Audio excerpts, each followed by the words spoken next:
So now we get to Saturday the 30th, and the moon enters the sign of Sagittarius, and we have a trine in Saturn and Aries. Now, the trine in Saturn and Aries, we had it. I'm just double checking here. Um, we had it on Monday, so we're like, I want to say it's a return of the energy of Monday, but with the added moon in Sagittarius. The moon in Sagittarius is kind of like we just had Wednesday, Thursday, and Friday that were kind of heavy. They're kind of heavy because the shadow aspect of ourselves, the dark aspect, something, our doubts, our fears, our worries, the world, anyways, things like that were just kind of being sketch. And and it made us doubt ourselves. It made us doubt our actions. It made us doubt the movement that we want going forward. But then we took that moment to validate those thoughts. We took that moment to think about those thoughts, to move them forward. And then we got to the point now on this moon going in Saturn, Sagittarius, kind of, now we're like, okay, let's focus.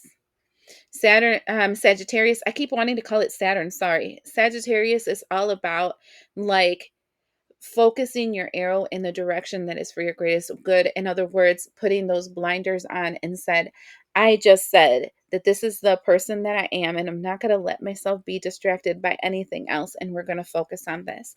Now, trine, the return of the Saturn and Aries energy. What is the return of Saturn and Aries energy?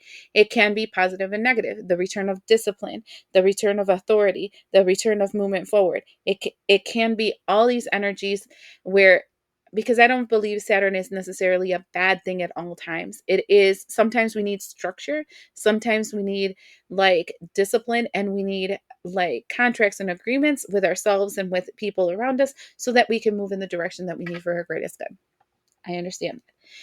Um, so if we're taking this energy in the positive, we're like focused, determined, doing this. Okay, I gave myself the grace of those 3 days to be in that ugly, dark energy of negativity.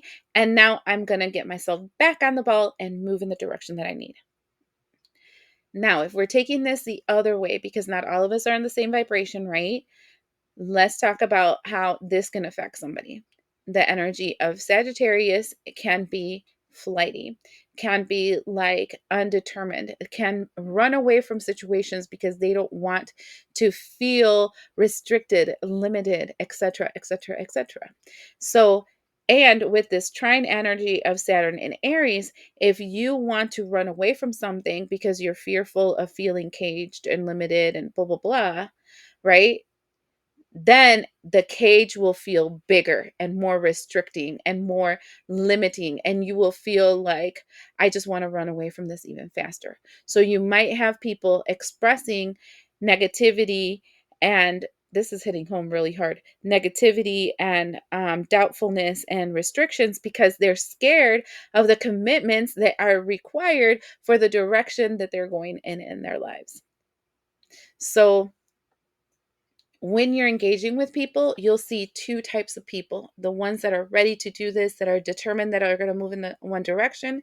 And then you're going to see the other type of people, the ones that are running away, giving excuses, saying that the problem is the people around them, that they're absolutely no, blah, blah, blah, all this stuff, and they're swaying away. So it's two energies, and one person can even manifest both. Okay. Um, I think these are all products of change because, you have that let's do this energy for some people. And then you have the I'm scared to do this because I've done this before and I've gotten burned.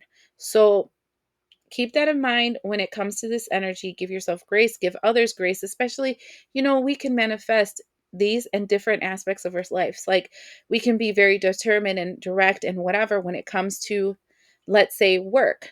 But then a relationship comes around, like a new friend or a new business partner or a new a relationship partner, right? And then we start creating this, I don't want to be caged, I don't want to be limited, I don't want to be this, even though you've been asking the universe for it for a long time. So keep that in mind. It feels positive, but it does give me like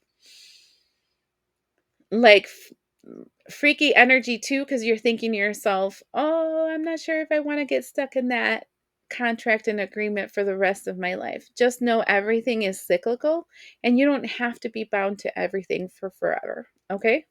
I hope this helps.